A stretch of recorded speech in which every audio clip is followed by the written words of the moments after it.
여러분은 자녀를 낳고 기르면서 누구는 이뻐하고 누구는 미워하면서 키우십니까? 별로 대답이 없으신데, 예전에는 우리 집안에 장남을 더 우선시하고 또 많은 관심을 기울이기도 하고 남자 아이들에게 더 큰 기대를 하면서 투자하며 나아가기도 했습니다. 근데 요즘에는 많은 부모님들이 남녀 구별 없이, 또한 첫째, 둘째, 서열 상관없이 자녀들에게 골고루 사랑을 나누어 줍니다. 그런데 부모는 자녀들에게 이렇게 골고루 평등하게 사랑 나눠주고 대한다라고 생각을 하는데, 이 자녀들 입장에서는 우리 엄마는 오빠만 좋아한다고, 우리 아빠는 동생만 좋아한다고 상처받았다라고 이야기하는 경우도 있습니다. 저도 설교를 준비하면서 혹시 우리 집안에 있는 이 아들, 딸들에게 우리 그렇지 않을까 해서, 엄마 아빠가 너희를 대하는데 혹시 차별 대우하는 것 같니? 라고 물어보니, 그래도 감사하게 아니요 라고 대답을 해주어서 너무 이 설교를 준비하면서 뿌듯했는데요. 여러분, 근데 자녀들은 이 부모의 깊은 뜻을 모르는 채 오해하는 경우들이 많이 있습니다. 오늘 본문에서도 이 아버지의 마음을 몰라주고 그저 자기 생각만 하고 있는 자식이 나옵니다. 여러분, 우리는 지난주에 잃어버린 아들을 다시 찾은 이 아버지의 이야기를 살펴보았습니다.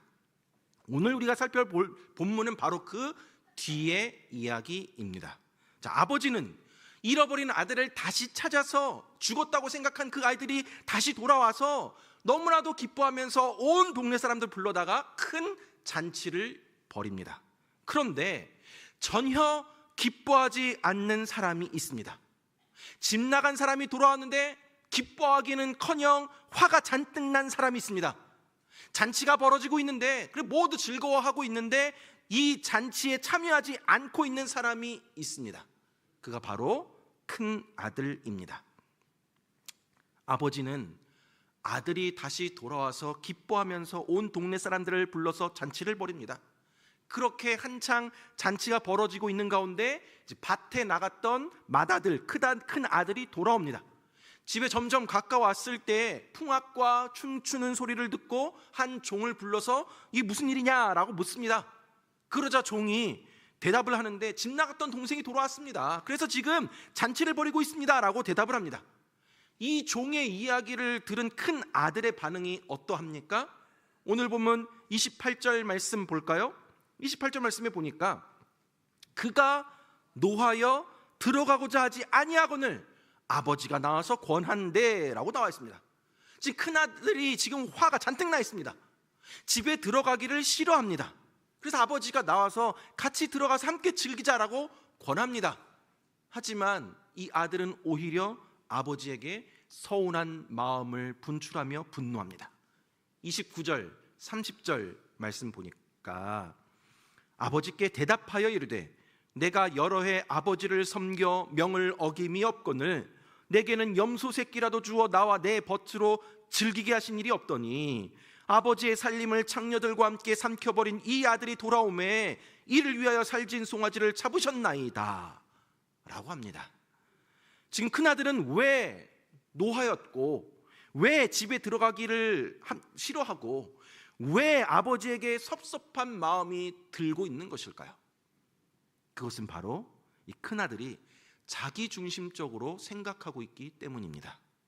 큰아들은 이 아버지처럼 잃어버린 동생이 돌아온 곳에 전혀 기뻐하지 않습니다. 왜 그럴까요? 큰아들은 동생이 돌아와서 이 자기에게 돌아올 그 분깃이 적어지겠구나라고 생각을 합니다. 아버지 재산을 내가 다 가질 수 있는데 이제 또 동생이 돌아오면 그 재산 또 다시 나눌 수도 있게 되기 때문에 기뻐하지 않고 있는 것입니다. 돌아온 동생은 이 맏아들의 입장에서 자기 성취를 방해하는 장애물에 불과한 것입니다.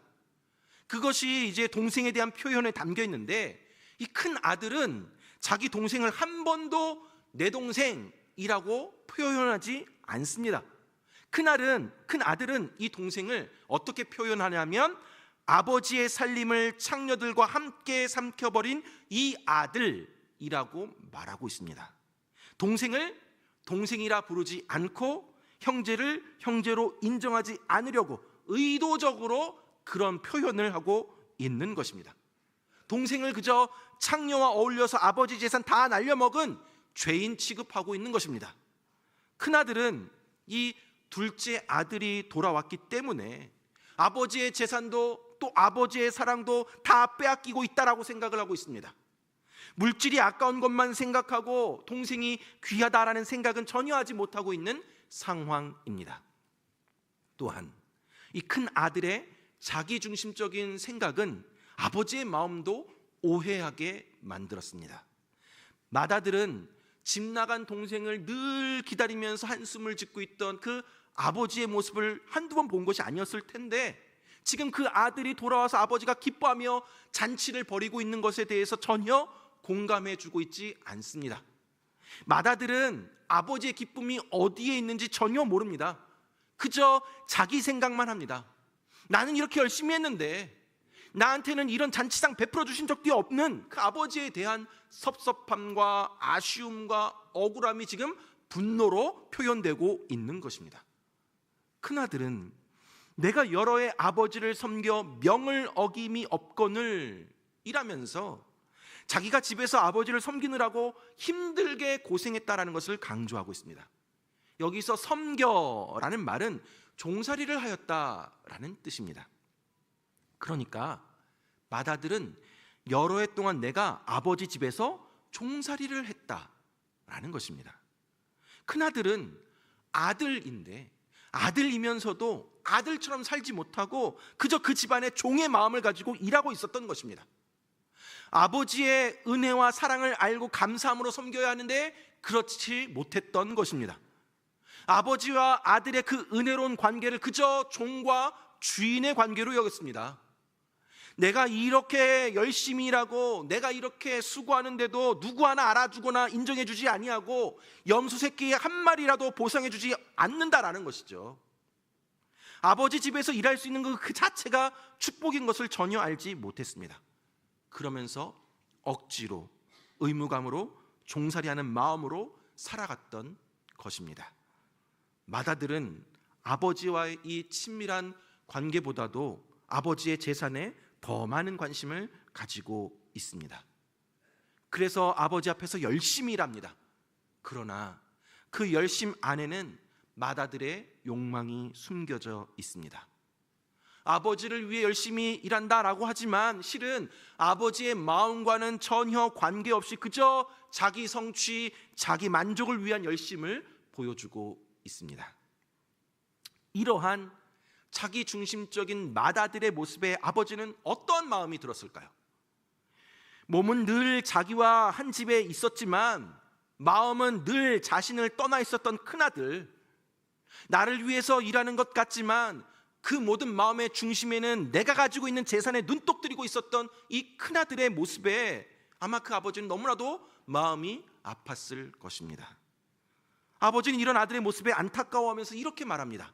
31절, 32절 말씀 보니까 아버지가 이르되 너는 항상 나와 함께 있으니 내 것이 다 내 것이로되 이 내 동생은 죽었다가 살아났으며 내가 잃었다가 얻었기로 우리가 즐거워하고 기뻐하는 것이 마땅하다 하니라 라고 합니다.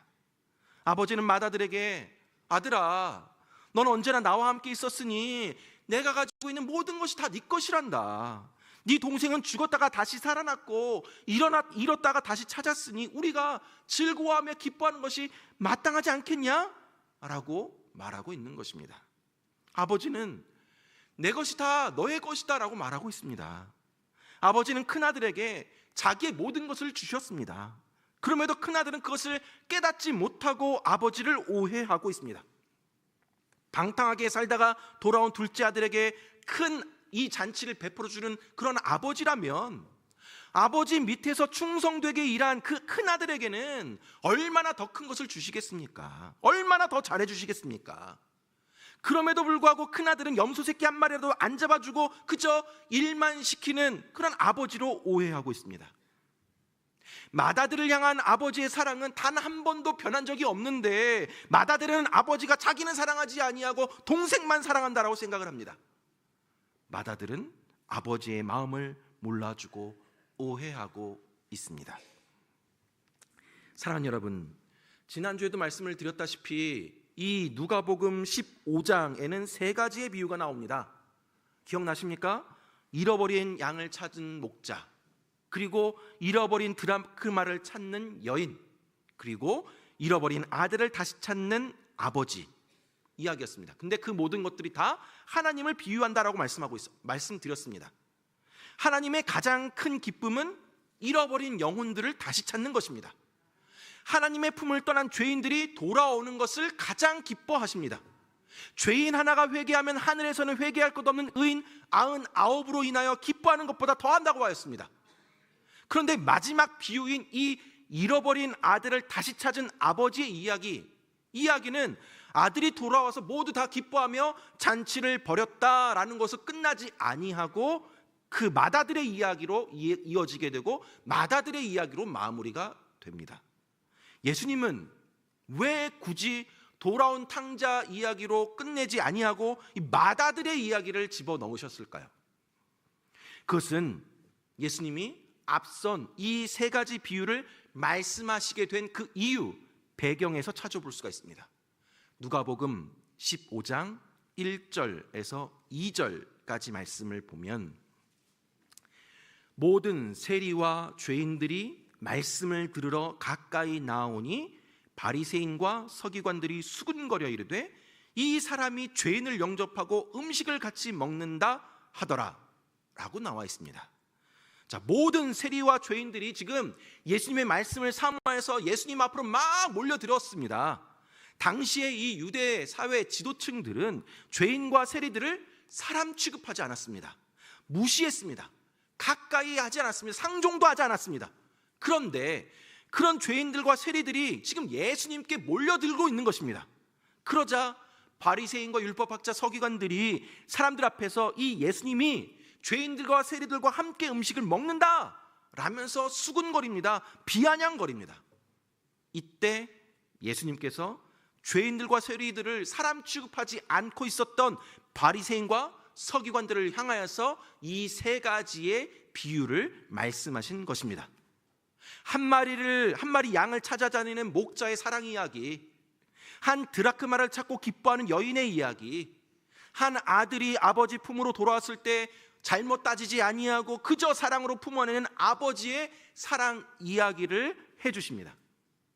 예수님은 이 세 이야기를 통해서 이방인들, 죄인, 세리들이 회개하고 구원받아서 하나님께 돌아오는 것을 못마땅하게 생각하고 있는 이 바리새인과 서기관들에게 너희가 잃어버린 참사랑과 참기쁨을 다시 회복해야 한다는 것을 강조하며 이야기해주고 있는 것입니다. 사랑하는 여러분, 우리가 지난주에 살펴보았듯이 아버지의 최고의 기쁨이 무엇이었습니까? 아버지를 등지고 떠나간 아들이 돌아온 것입니다. 신앙적으로 말하면 아버지 하나님을 떠나버린 수많은 영혼들이 다시금 하나님께로 돌아오는 것, 이것을 아버지 하나님이 가장 기뻐하십니다. 그리고 오늘 본문에서는 이 아버지의 또 하나의 기쁨을 말해주고 있습니다. 바로 둘째 아들이 돌아온 것이 너무 기뻐서 이렇게 큰 잔치상을 차렸으니 맏아들이 이 잔치상에 함께 기쁨으로 참여하는 것입니다. 맏아들은 집은 나가지 않았고 재산도 축내지 않았습니다. 그러나 그는 집안에 있으면서도 집을 나간 마음으로 살아왔습니다. 작은 아들처럼 집 나가서 아버지 마음을 아프게 하지는 않았지만 화가 잔뜩 나서 잔치에 참여하지 아니하고 집 밖에 머무름으로 인해서 아버지의 마음을 아프게 했습니다. 큰아들은 둘째 아들이 집을 나가 있는 동안에 계속해서 아버지를 모시고 섬겼습니다. 집안일 다 맡아서 했습니다. 큰아들은 아버지의 명을 어기지도 아니하고 율법 잘 지키고 의를 행했습니다. 그러나 아들 된 특권에 대한 감격이나 고마움 같은 것은 전혀 없고 그저 자기 자신을 아들이 아니라 종으로 여기고 아버지의 재산에 눈독 들이면서 그 재산 언제 내 것이 될 것인가 아버지 죽을 날만 기다리며 버티고 살아왔던 삶을 살았습니다. 아버지는 큰애야, 장남아, 내가 너를 여전히 사랑한단다. 너를 향한 나의 이 사랑은 단 한 번도 변한 적이 없단다. 그러니 너도 네 동생 돌아온 것이 얼마나 기쁘겠니? 이 잔치에 함께 기쁨으로 참여하자 라고 권면을 하고 있습니다. 사랑하는 여러분, 여러분은 어떠한 아들이십니까? 아버지의 집을 떠나 세상에서 허랑방탕하게 살아가는 작은 아들이십니까? 아니면 아버지의 집에 함께 있기는 있지만 이 아버지의 마음을 몰라주고 그저 자기 중심적으로 생각하며 잔치에 참여하고 있지 않는 큰 아들이십니까? 여러분, 우리가 신앙생활을 오래 하다 보면 어느 순간 나도 모르게 오늘 본문에 맏아들처럼 신앙생활하는 경우가 많이 있습니다. 교회 안에서 열심을 다하는데 그 열심이 하나님과는 관계없는 열심으로 봉사할 때가 있습니다. 하나님을 위해 헌신한다라고 하는데 그 헌신이 하나님의 사랑과 은혜, 감사함으로 하는 것이 아니라 자기의 욕망이나 자기 성취를 위해 하는 경우도 있습니다. 사람들에게 인정받고 싶은 마음이 더 커서 열심을 내는 경우도 있습니다. 심지어는 내가 이렇게 열심히 했는데 어느 누구 하나 알아주는 사람도 없고 하나님은 관심조차 두지 않는 것 같다라면서 맏아들처럼 분노할 때도 있습니다. 사랑하는 여러분, 하나님의 사역, 하나님의 일은 보상 받으려고 하는 것이 아닙니다. 염소 새끼 때문에 하는 것이 아닙니다. 사람들의 인정이나 칭찬 받으려고 하는 것이 아닙니다. 하나님이 나 같은 죄인 살려주신 그 은혜에 감사해서 날 위해 십자가에 못 박혀 죽으신 그 예수 그리스도의 그 사랑에 감사해서 하는 것입니다. 하나님은 우리에게 모든 것을 주셨습니다. 독생자 예수 그리스도를 땅에 보내주셨고 우리의 죄를 용서해 주셨고 의롭다고 인정해 주셨고 구원과 영생을 주셨고 하나님의 자녀로 삼아 주셨습니다. 근데 염소 새끼가 무슨 말입니까? 무엇 때문에 여러분 헌신하십니까? 무엇 때문에 봉사하십니까? 보상 때문에 일합니까? 사람들의 인정과 칭찬 받으려고 사역하십니까? 일하고 나서 내가 받을 품삯 계산하는 것은 아들이 아니라 종이 하는 것입니다. 사랑하는 여러분, 어떤 마음으로 사역하고 계십니까? 신앙생활을 하면서도 기쁨이나 만족을 얻지 못하고 있지는 않습니까? 의무적으로 교회는 나오고 있지만 마지못해 봉사는 하고 있지만 마음속에는 아무런 기쁨도 없는 상태는 아니십니까? 여러분, 때로는 집 안에 있는 이 큰 아들이 집 밖에서 떠돌다가 돌아온 이 탕자보다 아버지의 마음을 더 아프게 할 수 있습니다. 회개하고 돌아와야 할 탕자는 집 밖에 있는 것이 아니라 집 안에도 있을 수 있습니다. 교회 밖에 있는 저 세상 사람들만이 탕자가 아니라 오늘날 이 교회 안에서 있는 우리의 모습도 여전히 돌아와야 할 탕자의 모습이기도 합니다. 몸은 집 안에 있지만 아버지의 은혜와 사랑을 깨닫지 못한 채 복음의 참 의미와 감격을 잃어버린 채 자기의 특권만 내세우기 급급하고 자기 만족을 위해 봉사하고 누가 안 알아준다고 섭섭해하고 율법적인 신앙으로 다른 사람들 향한 비판과 정죄만 일삼고 있다면 여러분, 우리가 바로 큰아들입니다. 집 안에 있는 큰아들도 회개하고 돌아와야 합니다. 사랑하는 여러분, 오늘 본문은 집 나간 둘째 아들뿐만 아니라 집 안에 있었던 첫째 아들, 그 두 아들 모두 아버지 품으로, 아버지 집으로 돌아와야 한다라는 것을 말해주고 있습니다. 둘째 아들이 아버지의 마음을 후벼파고 떠나버린 노골적인 그러한 탕자였다면 첫째 아들은 아버지와 항상 같이 있었지만 마음을 떠나버렸던 숨겨진 은밀한 탕자였습니다. 두 아들 모두 탕자입니다. 우리 하나님 아버지께서는 큰아들도 작은아들도 모두가 집으로 돌아와서 함께 즐거워하며 기뻐하며 잔치에 참여하기를 원하십니다. 말씀을 맺도록 하겠습니다. 사랑하는 여러분, 오늘 본문의 아버지는 큰 아들도 작은 아들도 모두 사랑하고 있습니다. 두 아들을 향한 마음은 변함이 없었습니다. 두 아들 모두 잔치에 참여하기를 원하십니다. 지난주에 감사하게 대각성 전도 축제를 마쳤는데요. 우리가 봄에 태신자를 작정하고 계속 전도하고 단계별로 태신자들을 초대하는 그런 과정들을 진행하면서 혹시 성도님들 가운데 아니 뭐 그렇게 태신자를 작정하고 선물 나눠주고 초대하는가? 아니 어차피 한 번 왔다가 안 올 사람들인데 그런 사람들에게 투자해야 하는가? 라고 생각할 수도 있습니다. 또한 우리 교회가 필리핀과 중앙아프리카의 선교센터를 세우고 여러 협력 선교사들을 도우면서 세계 선교를 하고 있습니다. 여러분, 그동안 우리 교회가 계속해서 기도하고 후원하였던 의료 선교 후보생 임마누엘 닷대가 이제 드디어 의과대학의 모든 과정들을 마치고 12월 19일에 중앙아프리카로 돌아갑니다. 앞으로 이제 중앙아프리카의 신경외과 전문의가 되어서 일하면서 우리 선교센터를 통해서 어떻게 지금 의료 선교를 진행해 나아갈지 계속해서 기도하며 준비하고 있는 상황 가운데 있습니다. 우리 먹고 살기도 바쁜데, 우리 교회도 할 일 많은데 왜 굳이 다른 나라까지 신경 써야 하는가? 라고 생각하실 수도 있습니다. 사랑하는 여러분, 우리 영주 동부교회의 핵심 가치 중에 하나, 그것이 무엇입니까? 바로 동서남북 땅끝까지 복음 전하는 선교 공동체입니다. 혹시 우리 성도님들 중에 대각성 전도 축제나 해외 선교 사역을 진행함에 있어서 아쉬움이나 섭섭하신 분이 있으시다면 먼저는 우리 하나님께서 여러분들 마음 가운데 있는 그러한 섭섭한 마음들을 위로해 주시기를 바라고, 오늘 말씀을 되새기면서 잃어버린 영혼이 돌아온 것이 하나님 아버지 최고의 기쁨이시군요. 그 마음 저도 품겠습니다. 그 천국 잔치에 저도 참여하겠습니다. 라는 마음으로 함께 적극적으로 복음 전파하는 일에 참여해 주시기를 바랍니다. 아울러서 그동안 우리 영주 동부 교회를 위해서 또 하나님을 위해서 우리 교회 이곳 저곳에서 묵묵히 섬겨 오신 모든 분들 있으십니다. 너무나도 감사드립니다. 오늘 본문의 아버지는 아마 늘 자기 곁을 지키면서 함께 일하고 있던 그 아들에게 고마움이 너무나도 컸을 것입니다.